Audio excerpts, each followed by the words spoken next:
What's up mga kabites? It's your resident biter, Reader Bites. Welcome back to my channel. I'm here with Miss Anna of Hi. Pink Parlor SM Mall branch, and they invited me today to try their service. Anong gagawin natin? Bikini wax, Butt butt craft, and then full full leg. leg. Ano yung mga rate nun usually? Yung mga Rate for namin, men? 100%. 100, kako yung presyo nun sa yung normal. Presyo nun, 1.7 po. Yung butt. Yung butt, 450. Tapos yung Full leg, 1.3. 1.3 yung full leg. Tapos yung Bikini, 900. same lang yung presyo sa babae at lalaki? Yes po. Okay. Sige. So, ang sweet nila, they have this setup for me. Welcome to Pink Parlor Rear Bites. Are you ready to be confident? And ayun na kami. Naka-topless pa ako from the gym, and ayun na, pasensya na sa makikita mo. So, dadapa na po si Riri. I-remove na namin. Ano bang name neto? Kitty. Kiki? Kitty. Kitty, hi Kitty. Welcome to my vlog. Ayan. Ganun natin. Para kumbaga ka sa akin, Miss Anna. Para Yes. makita nila. Ayun yung thumbnail natin. Hi! Hi. We will doing the wax. Yeah, mag-wax tayo. Oh my gosh. So, dadapa ako ng kunyari for the thumbnail. Pero ang gusto mo dapat bikini Bikini muna, no? first po. Sige, mag-bikini na lang tayo. Sige, sir. So, kunyari nagtatapis-tapis ng slide, no? Yun ba yun? Or Yes. tanggalin ko na lang yung tuwalya. Iba-blur. Hindi ko na pala ito ma-edit. Charot. So, hindi nyo pwedeng makita yung aking tinatago. Charot. Hawakan ko na lang siya ng maayos. At magre-react ako sa mga ginagawa sa akin ni Ate Anna. Miss Anna, sorry. Ididiretso na natin, sir. Go, Miss Anna. Oh my God, I'm scared. Charot lang. Guys, sanay na ako magpa-wax. But, ang tagal ko na hindi magpa-wax. So, tingnan natin kung relaxing yung kanilang service.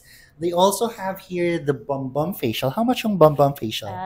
2,999 po. 2,999. So, we will try that next time. Okay lang ate, sanay na yan Okay sa na. makita ng mga Taas ko na po. Maliang people. May asawa ka na ba, Miss Anna? Single. Pero may jowa, syempre. Marami. Uy! Sana all! Maraming jowa si Miss Anna. Maraming nagpaparamdam. Ay, Diyos ka. Anong tawag dito? Yun lagi yung tanong ko pag babae kasi nahihiya ako kung wala silang asawa.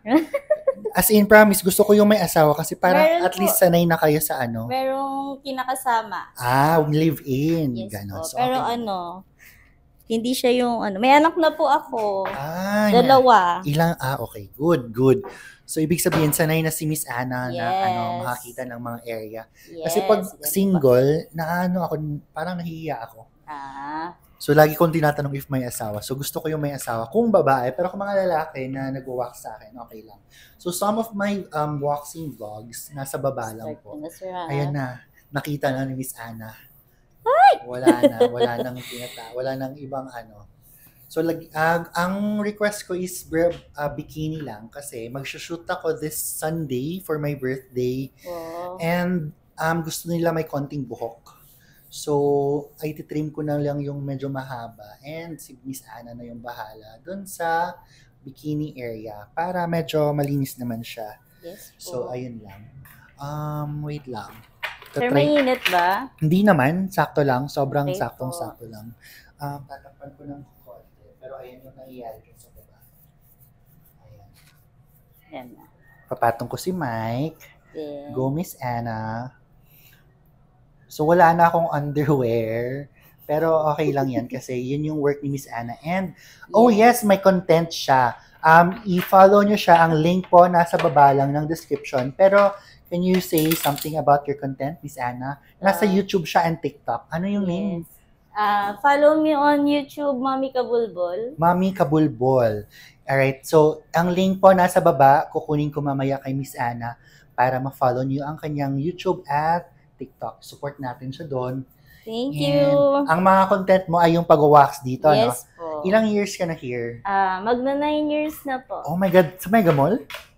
Sa Mega Mall, 1 year pa lang po kami. Pero dito sa Pink company po, Parlor, magna 9 years sa January. ever since Pink Parlor na yung Yes name nila? po. Oh, saan sila? Ala, SM